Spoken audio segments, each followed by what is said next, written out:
Bueno, estas son as 10 da noite.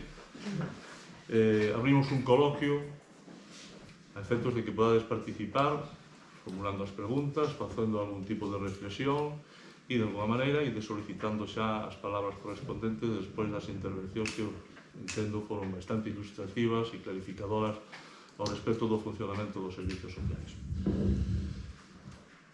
Unha primeira intervención. Sí, buenas noches. En respecto a lo que decía la señora Salario, 19.129 personas que viven en Lugo solas o son mayores, digamos, son muy poquitas personas para no tener un mapa de dónde viven, qué situación médica tienen, qué situación económica, como de asistencia tienen. O sea, que no se hace porque no les da gana. Esto para empezar. En cuanto a las asociaciones, yo no sé si la asociación de Burela, el 0,07% del IRPF, ese que nos roban de las nóminas a los trabajadores, os dan esa parte de esa subvención. En cuanto a lo que decía el señor Evaristo, me voy a permitir el lujo de llamarle la atención. Y por una sencilla razón, y esto se la llamo a todos los políticos, hasta los medios. No me gusta la palabra gratuito. De gratuito, nada. Siempre hay alguien que paga para todo, y pagamos para todo. Y usted sabe también como yo que a un jefe de sección médico en cualquier hospital le están quitando un 45% del IRPF, que por eso si se van fuera cobran muchísimos más y luego vienen aquí y los atienden de cojones cuando se hacen mayores. A la señora Sandra,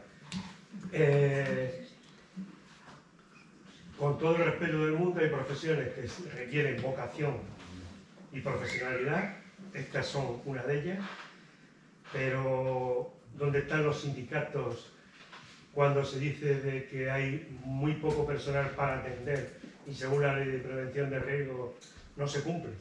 En las residencias, conozco algunas residencias de por aquí, San Damián, San Ángel, Santo Puñetas, que están viviendo de eso, y yo me gustaría que viera cómo vive el padre Ángel en Madrid. Entonces, y en cuanto a la señora Raquel, que es lo que cobran por una habitación es el coste a la persona, si pueden tener televisión propia dentro de internet. Ya sé que se puede salir y no volver. Simplemente eso. Ben, vamos a as alusións que... Diría que fixera unha roda despois que contesten, porque se vais contestar individualmente nos vamos a votar hasta saber descanso. Tería que hai máis palabras, que se dar 3 ou 4 palabras e que contesten despois a todos. Bueno, vale. Estades de acordo, sí? Sí, non podo ser breve nesta resposta, pero sí. Vale. Entón, máis palabras para intervir no coloquio? Alguna pregunta? Algún argumento? Eu quería decir algo. Eu pensei que viña para que nos axudaran no fogar a cuidar os padres, non ter que ir para esas casas e iso. Que houbera máis axuda no fogar. Eu pensaba que iban dirigirse a eso. Alguna intervención, fixo mención a eso, precisamente, pero bueno. A ver, alguna palabra máis? Sí? Se algún da mesa coñece que durante a pandemia, por todos os problemas que houve con as residencias, especialmente en Madrid, ¿no? Que parece que eso non penaliza, incluso nunhas eleccións, maltratar os residentes non penaliza nesta sociedade, ¿no? Por as informacións que se iban na prensa. E todas as comunidades autónomas, os responsables de servicios sociais, consellerías, se dicía que se iba a cambiar o modelo de residencia. Coñecen algunha residencia que se estuvera proxestando facer? Hai algunha que ese novo modelo que non se sabe exactamente cal é, pero o que hai que non era bon, porque era como unha pequena cárcere que entras ali e cando sales super paliante e despois che van a meter o último clavo antes de levarte ao cementerio, non? Vía igrexa, vía etcétera, etcétera, non? E se hai algo, porque pasou a pandemia e iban a facer moitas cousas e supoño que mellor nas residencias, non sei se hai algo ou non. Ben, vamos a ver, son 3 persoas as que tomaron a palabra para preguntar ou facer a súa reflexión. Se estades de acordo, hai unha primeira que vos saludiu prácticamente a todos os presentes na mesa, ides contestando as capacidades. Bueno, creo que deixamos Eu podo empezar, se queredes, por alusión directa, en canto ao... Bueno, non se me escoita, falo máis algo, así, vale. Vale. Bueno, preguntábame si recibimos axudas con cargo IRPF, sí. Nós, como entidade pertencente á Federación de Alzheimer de Galiza, digamos que solicitamos diversos programas a través da Federación. A Xunta ingresa unha contía á Federación e logo a Federación ten uns criterios internos de reparto desas axudas. Concretamente, este ano a Famburela recibiu 11.000 euros de 800.000 aproximadamente que recibiu a Federación de Alzheimer de Galicia, que se repartiron entre 15 asociacións. Por que? Nós estamos ofrecendo un servizo igual que ofrecen en Lugo, igual que ofrecen en Pontevedra, a menos, a máis persoas, dame igual, o servizo é o mesmo e as persoas teñen o mesmo perfil, pero salimos en detrimento das entidades, digamos, máis grandes que atenden a un maior número de usuarios, que non significa cunha maior calidade nos servizos, vale? Que iso é outro problema que temos, que por ser pequenas ou estar nun ámbito rural e unha poboación moi dispersa, recibimos menos axudas económicas. O sea que sí que temos axuda do IRPF, pero dende o meu punto de vista, os criterios de reparto non son xustos.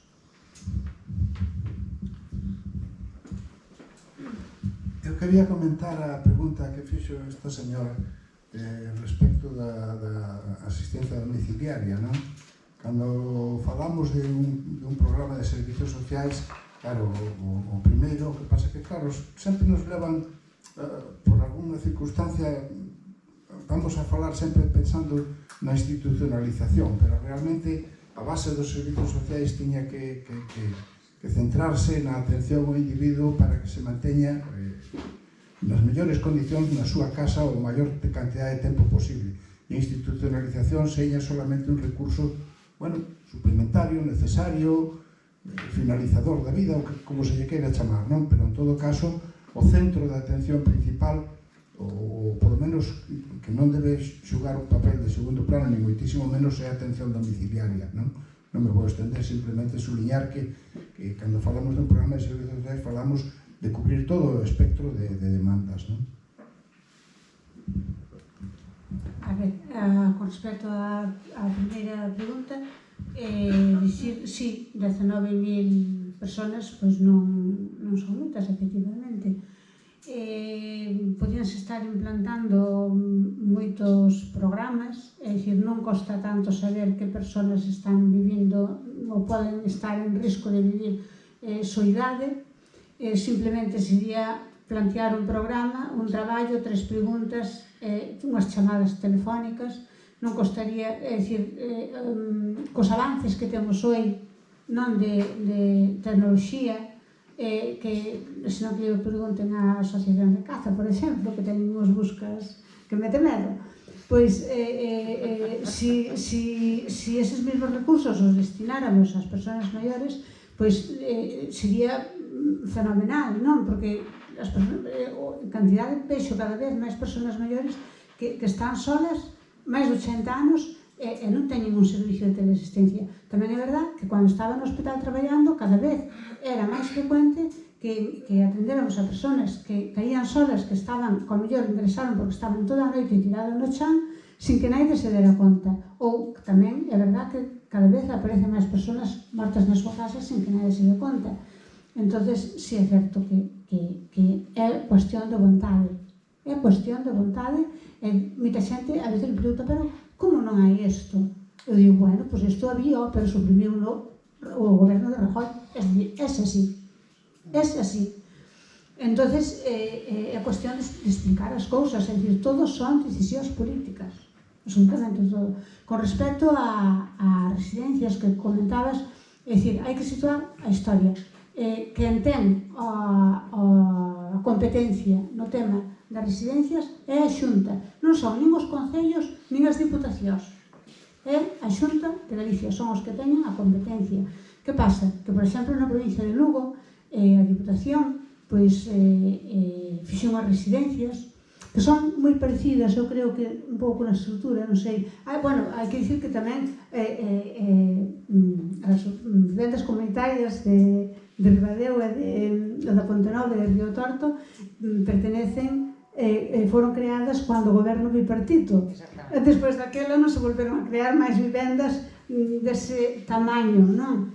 Entonces, bueno, dicir que ahora a Diputación, porque claro, os entes locales sempre son os que están máis cerca das persoas e as que poden ver as necesidades, non? As que os sufren máis. Entón, a Diputación entrou nesa competencia e fixo un montón de residencias por varios sitios que, bueno, hai que dicir tamén que fai pouco vin un programa na SER que vendían eso como un modelo innovación, como un proxecto innovador. Non é ningún proxecto innovador. É dicir, é o modelo de sempre. O que pasa que teñen uns programas de atención maravillosos. Pero o modelo é o de sempre. Quedoume que non enseñei, hai unha páxina, se alguén a quere visitar, que se chama Inforesidencias. Entonces, bueno, que pertenecen tamén, a verdade, son empresarios de residencias e tal, pero teñen outra visión. Entonces, cada ano ou cada 2 anos se organizan viaxes que calquera pode apuntarse e recorren a un arquitecto que recorren varios, máis xente, bueno, que recorren países para estudiar e ver os modelos de residencias. En internet están os modelos suecos, están os modelos de Dinamarca, e agora en outubro teñen pensado ir a Finlandia, non, a Islandia, xa non me acordo, bueno, poderelo ver. O caso é que falan dun modelo para persoas dependentes, para persoas dependentes, con habitacións individuales, cunhas habitacións dunhos 30 metros cuadrados, no que pode ir a familia. Se quere quedar a dormir, hai espacio para que as familias queden a dormir e que teñen ese dereito á privaticidade. Non? Entonces, é dicir, claro, nos aquí normalizamos, a verdade é que normalizamos un modelo de atención que bueno, viuse no COVID, que non garantizaba o benestar e moito menos a seguridade das persoas mellores. Agora, ca nova lei que saliu foi no 2021, esa lei agora obriga a residencias de máis de, xa non me acordo, de 70 e algo plazas a dividir en unidades de convivencia de 15 personas.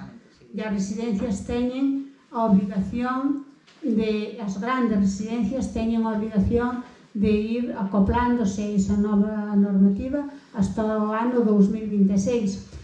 Despois, esa normativa a nivel central e cada comunidade autónoma ten que agora adaptarse a ela.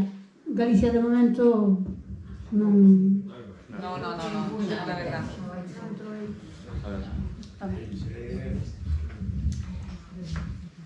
As vivendas comunitarias pertencen ao Consorcio Galego de Servizos de Igualdade e Benestar. Bien? Entón, as plazas son todas públicas. O custo da plaza é o 50% da capacidade económica do usuario. E si, poden ter televisión.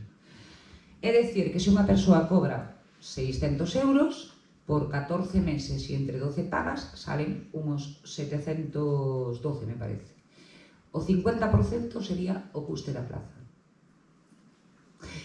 Si son válidas para grado 1, dependendo de si está no seu PIA, xa entra dentro do sistema de dependencia, dentro do seu PIA, creo que o 75%. Bueno, hai que vender limitado tamén por dependencia.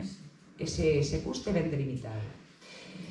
Por outra parte, sí que existe este modelo e existiu sempre. Pero que pasa? Que nunca se promocionou. O Consorcio Galego de Servizos de Igualdade e Benestar creo que ten 12 fogares residenciais, cun número máximo de 50 persoas. Para que te fagas unha idea, iso pasou en Madrid, porque nos centros do Consorcio hai 0 mortes por COVID. 0. Fogares residenciais. 0 mortes. E efectivamente, sí, este modelo se está levando a cabo. E claro, a ver, o importa a Xunta de Galicia, pero lo importa a Xunta de Galicia porque, bueno, pois porque non ten máis remedio, porque pasou co tema da pandemia, pero non o vai a publicitar. Si, efectivamente, estas macroresidencias ou estas masificadas e tal se dividen ou se teñen que dividir en unidades de convivencia. É dicir, se hai 4 plantas, bueno, pois se dividen en unidades de convivencia con un máximo de 15 persoas. Sí, son 15 persoas por unidade de convivencia. Ese é o modelo que se está a desenrolar e que existe, pero existe no consorcio e, bueno, temos pois todos estos impedimentos e por eso nos pelexamos tanto con inspección, con a Xunta, con non sei que, nos estamos constantemente peleando, sí. Perdona, solamente un momentiño. Mire, hai unha cousa que a mí me gustaría que se levara a usted. Este modelo de residencial e esta manera de atender empeza na casa. A residencia é a tua casa. Sí? Entonces, na tua casa podes ter axuda a domicilio. Sí. Non sei se me perdín. ¿Sí? 2 euros la hora e según lo que ganes. Pero eso non é máis que, a ver, para min todo isto significa, pois, a importancia que os gobernantes lle dan ao cuidado. Mira lo que vale tu vida. Xa está. Eso é o que valen os maiores. 2 euros a hora. Sí, perdón. Por suposto que si, non estás contestando a formulado. Mira, primeiro... Pasaríamos a un segundo turno de palabras.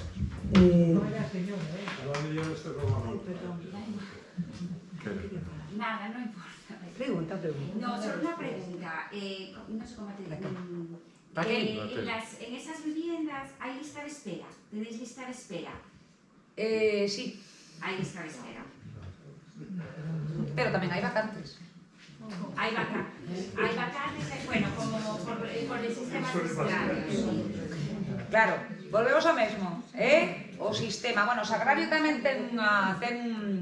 Sí, bueno, eso tamén pasa en residencias, tamén hai pasa en residencias, hai listas de espera de vacantes porque a veces las plazas no se adaptan a las características. As vivendas comunitarias son un recurso moi descoñecido, A xente, de feito, a xente cando aparece vivendas comunitarias, bueno, se creen que é unha residencia, empezan a reclamar servizos, non hai médico, non tedes peluquería, non señora, esta vai a ser a súa casa, usted ten que salir, relaciónese e, sabes, ou queres que che traiga aquí a peluquera, eu non teño ningún problema en levar a peluquera, A filla da señora que ven a limpiar, a fregar os cacharros, por certo, non sei se vistes no Progreso que os meus usuarios, os usuarios da vivenda comunitaria de A Ponte Nova, saíron no Progreso reclamando e con queixas pola comida. É o único servizo que é privado, que está externalizado. Contestas as cuestións. Un momentín, por favor. En la residencia donde tú estás... Es una vivienda comunitaria. La vivienda comunitaria. Cuando la persona no es válida, ¿sigue estando allí? No, porque non temos as... Claro, pero podría estar, Solo hasta grado 1. E grado 2, tanto en cuanto non se lle resolve o recurso. A mí me gustaría que si esa persoa, de verdad, me gustaría que si esa persoa desexa seguir estando na vivenda, que se puidera manter, pero a legislación non o permite. A ver, Sandra. Sí, porque si non... Contesto primeiro a que preguntabas. Estás pendente de palabra, pero doucha despois, vale? Das residencias, que, a ver, desde o noso punto de vista, primeiro, os grandes brotes que se deron máis alá de maio, cando xa se sabía como debían funcionar os centros, non? Nos los venderon como inevitables, non? E ese foi a mensaxe que calaba, e realmente non eran inevitables, porque que se demostra que non houbo mortes unha vez que se sabía o que había que facer nos centros, que tiñan o personal suficiente, que aplicaban os protocolos como tiñan que facer. Foi nos centros onde a falta de formación, a falta de persoal, a coyuntura provocou eses brotes E os medios de comunicación vendéronoslo como inevitable. Eso por un lado. E despois, creo que pasada a pandemia, pouco se evolucionou no resto de centros. Nós temos a sorte de traballar no consorcio e que, como levamos dicindo, é un modelo que nace desde a proximidade, desde a calidade, desde a calidez, creado polo bipartito, que ten un concepto diferente na atención. Dende a xerontoloxía, Claro. non dende a xeriatría. Nós xa traballábamos así. E despois, en función das ratios de persoal, as ratios de persoal son as que realmente non están facendo nada ilegal, porque o modelo de servizos sociais está pensado en cousificar as persoas. Naide che vai a preguntar si tes sed. Tú bebes ás 11, porque eu teño unha persoa para dar de beber. Entonces, aí teño garantizado, bebemos 25 ás 11. Que importa si tú non tes sed esa hora? Entonces, as ratios cúmplense, sí, o que hai que mudar é o modelo, claro, ese modelo non vai a permitir nunca nin que a tua atención sexa personalizada e que se corresponda con as tuas necesidades. Vale. Perdón, sí. No, perdón, no. Esto es un todo por ver, pero además las preguntas están formuladas por vosotras. Sí, Catalina, no sé si querías volver a intervenir o no. Sí. En relación a lo que comentabas tú, Sagrario, claro, es muy interesante ver los otros modelos pues, de residencias en otros países, o de los, por ejemplo, yo en concreto en el sistema sanitario, ¿no?, que trabajo. A mí me gusta mucho siempre estudiar y hacer modelos comparativos de pues cómo es la atención sanitaria en tal país, es pública, es privada, cómo se gestiona y tal. Pero claro, hacer comparativas es complejo, porque cada sociedad es diferente, sus necesidades son diferentes, el cómo se gestionan los recursos públicos o privados es diferente, las familias son diferentes, no sé, que es muy interesante, que siempre, yo creo que se puede aprender mucho viendo los modelos en distintos países, pero de ahí a luego exportar, extrapolar y demás, hay que ser muy cautos. Hay que ser muy cautos. Vale, un momentillo. Vamos a acumular. Sisto, me parece que querías falar. É a miña, por favor. Tú, por favor. Eu levantaba a mão por aí. Vale. Pues entonces, non hai ninguén máis que queda aproveitar o todo? Eu quería decir. Vale, sí. Me gustou moito a intervención de Maristo porque precisamente hai que realizar un plan estratégico que se derivan programas e proxectos. Participación imprescindible a hora de elaborar, ver as necesidades que hai de todos os colectivos e bueno, me parece moi ben. Cada concello debería de ter un plan estratégico. Despois, con respecto a todo o que se falou, voto de menos o que serían os servizos sociais comunitarios. Os básicos, sí. Claro, locais, logo, que o mellor lle poderían dar resposta a señora que lle interesa a axuda no fogar. Entón, o mellor, plantexarvos unha seguinte mesa donde se pudera falar de servicios sociais de proximidade para as persoas que están nos domicilios, non? Moi ben todo o tema de prevención, me parece que é básico, envexecemento activo, bueno, todo eso. Entón, bueno, pues xa emplazaría para a seguinte, claro. E o mellor marcar unhas líneas para plantexarlles aos gobernos locais pues, realizar eses planes estratégicos. A ver, procuremos ser concretos en la cuestión. A usted, por el foro social. Quiero que pidan lo que cuesta tener un prisionero en la cárcel, 6.000 euros al mes. Que pidan por cada persona que necesite esa asistencia social y esa residencia y esta cosa. Que pidamos 6.000 euros, que es lo que está costando tener un prisionero en la cárcel, para las personas mayores, que no las tenemos. A ver, alguén máis que preguntar algo? Ahora se lo explico. Bueno, sí. Será. Sí. Mira, pues aí eu no caso, para Gemma, para Lombardero, para Sagrario, quizá.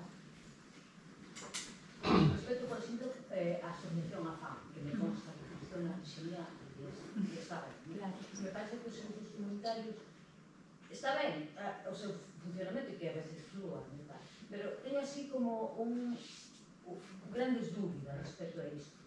Respecto a que me está faltando últimamente nos servicios comunitarios, como a FAM, por exemplo, que funciona ben, que sei. Me falta esa parte reivindicativa.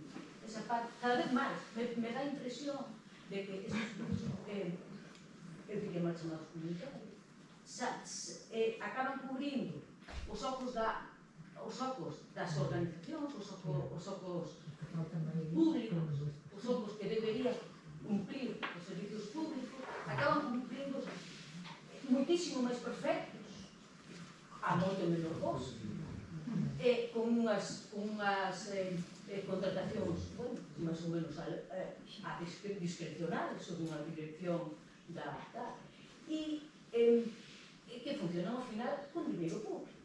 Entonces, me crea grandes dúbidas este tema porque me dá a sensación de que acaba indo dinheiro público para aí que acaban cumplindo función. Quen se vai a cuestionar isto, non?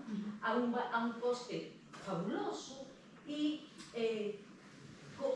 cubrindo ocos que ao final os servicios públicos non, co cal acabamos sendo pouco críticos tamén, non? Por que? Porque, digo, na parte das organizacións, porque claro, aí está el dinero, e se acabo salindo no periódico dicindo que el Sergas pois non me cubre, primeiro, os propios traballadores que traballan aí, claro, se están botando pedras contra o propio tellado, porque, é dicir, quen vai a reivindicar que o Sergas acabe cumplindo a vosa función? Quen vai a reivindicar de vos que teña terapeutas ocupacionales, que nos arresaxe educadores sociales, que aumenten outras profesións que ahora mesmo ni siquiera están, como a educación social. Entonces, me crea grandes dúbidas isto, non?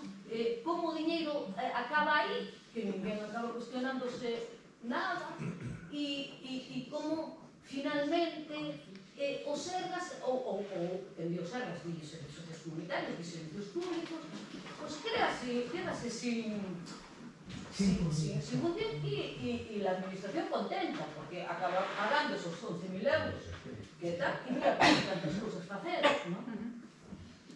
A ver, Gemma, tes algo que decir a ese respecto? Bueno, máis que unha pregunta, creo que é como unha crítica constructiva, non me queda moi claro a dúbida. A ver, nós, a través da Federación de Alzheimer, tamén de forma, digamos, particular, sí que loitamos para que o servicio que ofrecemos, que evidentemente hai unha carencia deste servicio a nivel público, non? Que estamos cubrindo nós, sí que loitamos para que este servicio sexa público, de aí que pedimos recentemente... Como é esa loita? Como?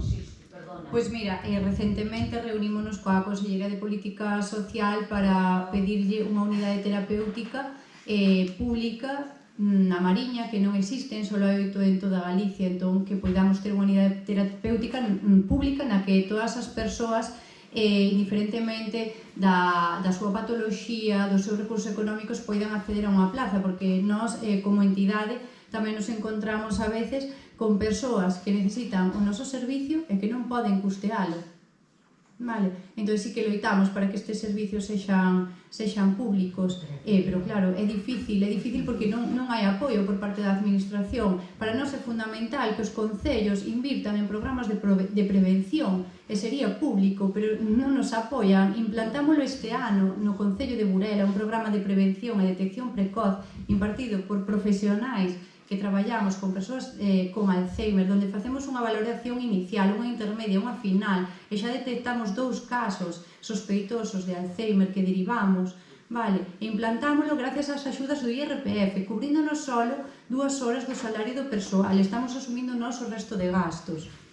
Vale, entón aí é onde está o problema. Non é que nós queiramos ser unha entidade privada, é que non nos queda outra, e as familias teñen unha necesidade que teñen que cubrir. Están facendo deste xeito.